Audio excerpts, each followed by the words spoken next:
नमस्कार दोस्तों, स्वागत है आपका हमारे YouTube चैनल @KVS ज्ञान पर, जिसमें आप देखते हैं रोज़ाना फिजिक्स से संबंधित 15 क्वेश्चंस की टेस्ट सीरीज और इन क्वेश्चंस का आपको जवाब देना होता है। तो आज की टेस्ट सीरीज शुरू करें उससे पहले यदि आप हमारे चैनल पर नए हैं तो हमारे चैनल को सब्सक्राइब कर लें और बेल आइकन को प्रेस कर लें ताकि आपको आने वाले नोटिफिकेशन मिल सके। तो चलो शुरू करते हैं आज की टेस्ट सीरीज। आज की टेस्ट सीरीज का हमारा पहला प्रश्न है कि यदि अर्धचालक में अशुद्धि मिला दी जाए तो उसकी चालकता पर क्या प्रभाव पड़ेगा। पहला ऑप्शन है दुगनी हो जाएगी, दूसरा ऑप्शन है घट जाएगी, तीसरा ऑप्शन है बढ़ जाएगी, चौथा ऑप्शन है यथावत रहेगी। आपको बताना है सही आंसर क्या है।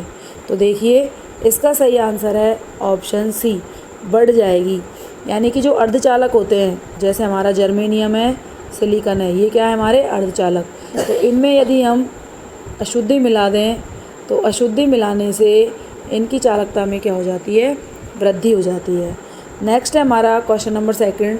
क्वेश्चन नंबर सेकंड है बर्नौली प्रमेय निम्न में से किस सिद्धांत पर आधारित है। पहला ऑप्शन है आवेश संरक्षण का नियम, दूसरा है ऊर्जा संरक्षण का नियम, तीसरा है द्रव्यमान संरक्षण का नियम और चौथा है संवेग संरक्षण का नियम। आपको बताना है सही आंसर क्या है। तो देखिए, इसका सही आंसर है ऑप्शन बी, ऊर्जा संरक्षण का नियम। इम्पोर्टेंट क्वेश्चन है, कई बार एग्जाम्स में पूछा गया है, तो आप याद रखेंगे कि बर्नौली की जो प्रमेय होती है वो ऊर्जा संरक्षण के नियम पर आधारित है। नेक्स्ट है क्वेश्चन नंबर 3। क्वेश्चन नंबर 3 है हमारा मोटर गाड़ियों में हेडलाइट की चकाचौंध हटाने के लिए किसका उपयोग किया जाता है।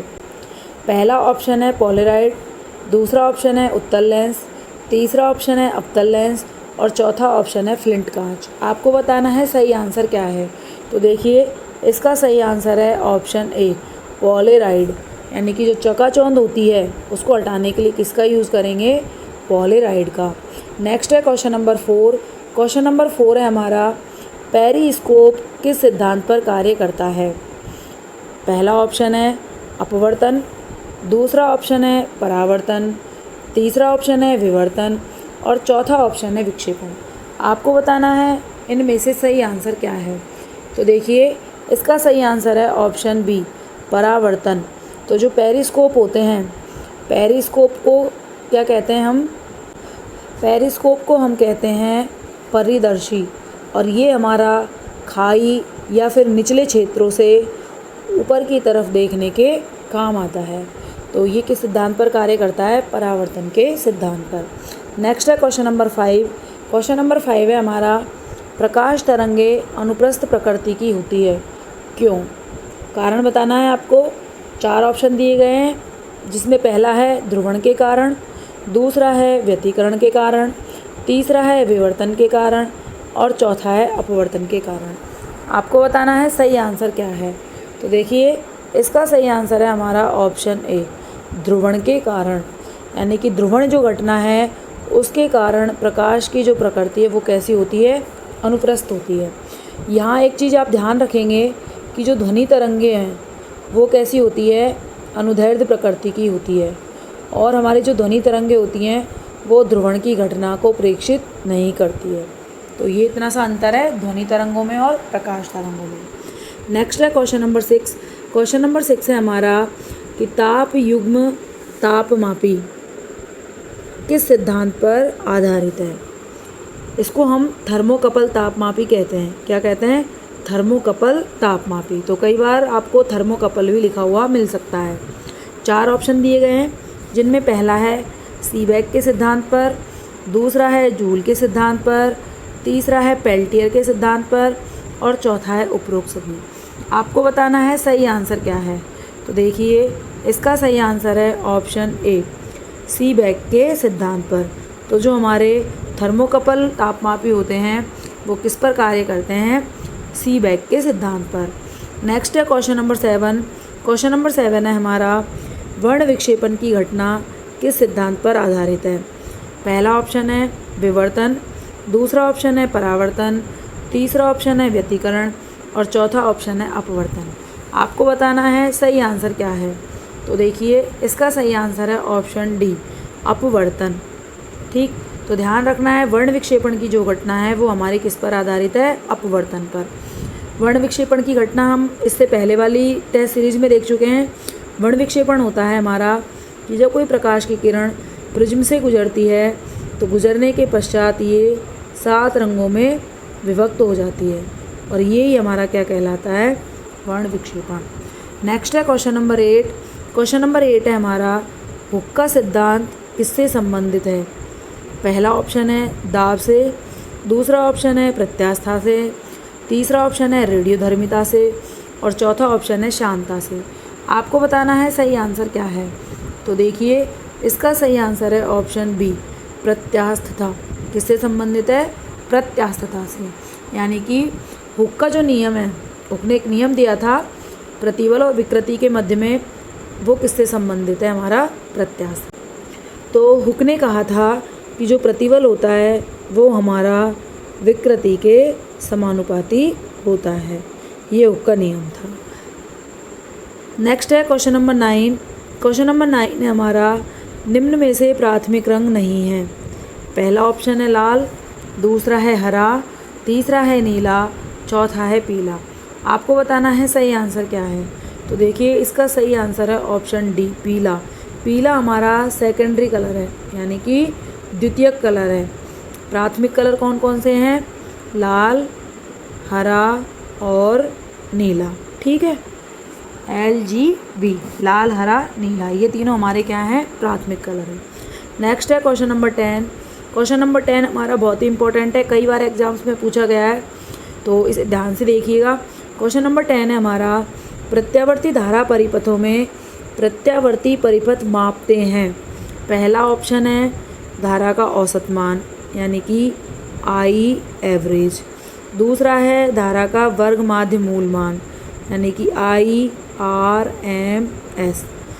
तीसरा है धारा का वर्ग मूल मान, यानी कि IRS। ठीक, और चौथा है धारा का प्रतिचक्र मान। आपको बताना है सही आंसर क्या है। तो देखिए इसका सही आंसर है ऑप्शन बी, धारा का वर्ग माध्य मूल मान। तो जितने भी प्रत्यावर्ती परिपथ होते हैं वो धारा का वर्ग माध्य मूल मान मापते हैं। नेक्स्ट है क्वेश्चन नंबर 11।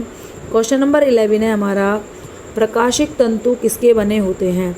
पहला है कांच के, दूसरा है प्लास्टिक के, तीसरा है पॉलिएस्टर के, चौथा है उपरोक्त सभी।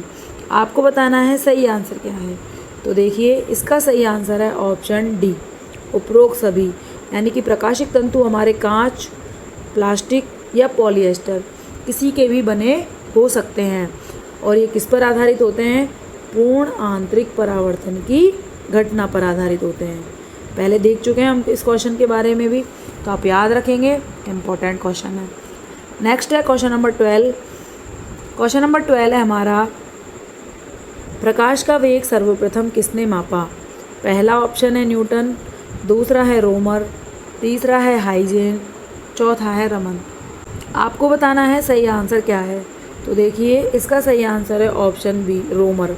रोमर नामक वैज्ञानिक ने प्रकाश के वेग को सर्वप्रथम मापा था। नेक्स्ट है क्वेश्चन नंबर 13। क्वेश्चन नंबर 13 है हमारा अंतरिक्ष यात्री को आकाश का रंग कैसा दिखाई देता है। पहला ऑप्शन है काला, दूसरा है नीला, तीसरा है पीला और चौथा है हरा। आपको बताना है सही आंसर क्या है। तो देखिए इसका सही आंसर है ऑप्शन ए, काला। क्योंकि अंतरिक्ष में क्या होता है, वायुमंडल नहीं होता, इसलिए उसे अंतरिक्ष का जो रंग है वो कैसा दिखाई देगा, काला। नेक्स्ट है क्वेश्चन नंबर 14। क्वेश्चन नंबर 14 है हमारा रॉकेट को किस दिशा में छोड़ा जाता है। पहला ऑप्शन है पूर्व से पश्चिम दिशा में, दूसरा है पश्चिम से पूर्व दिशा में, तीसरा है उत्तर से दक्षिण दिशा में और चौथा है दक्षिण से उत्तर दिशा में। आपको बताना है सही आंसर क्या है। तो देखिए इसका सही आंसर है ऑप्शन बी, पश्चिम से पूर्व दिशा में। यानी रॉकेट हमेशा हमारे पश्चिम से पूर्व दिशा की ओर ही छोड़े जाएंगे। ठीक है, परिस्थितियाँ चाहे कैसी भी रहे, हमेशा पश्चिम से पूर्व दिशा में ही रॉकेटों को छोड़ा जाता है। आज की क्विज़ का नेक्स्ट और लास्ट प्रश्न है हमारा क्वेश्चन नंबर 15। कि विद्युत केतली में पानी गर्म किसके कारण होता है। पहला ऑप्शन है संवहन के कारण, दूसरा है विकिरण के कारण, तीसरा है चालन के कारण और चौथा है उपरोक्त में से कोई नहीं। आपको बताना है सही आंसर क्या है। तो देखिए इसका सही आंसर है ऑप्शन ए, संवहन के कारण। कैसे याद रखोगे? विद्युत केतली में क्या भरा है? पानी। पानी गर्म होगा तो पानी हमारा क्या है? द्रव।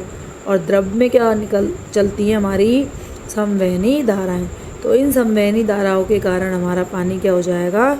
गर्म हो जाएगा। तो इस तरह से आज की टेस्ट सीरीज़ हमारी कंप्लीट हो गई। आपने कितना स्कोर किया है कमेंट सेक्शन में कमेंट करके ज़रूर बताएं।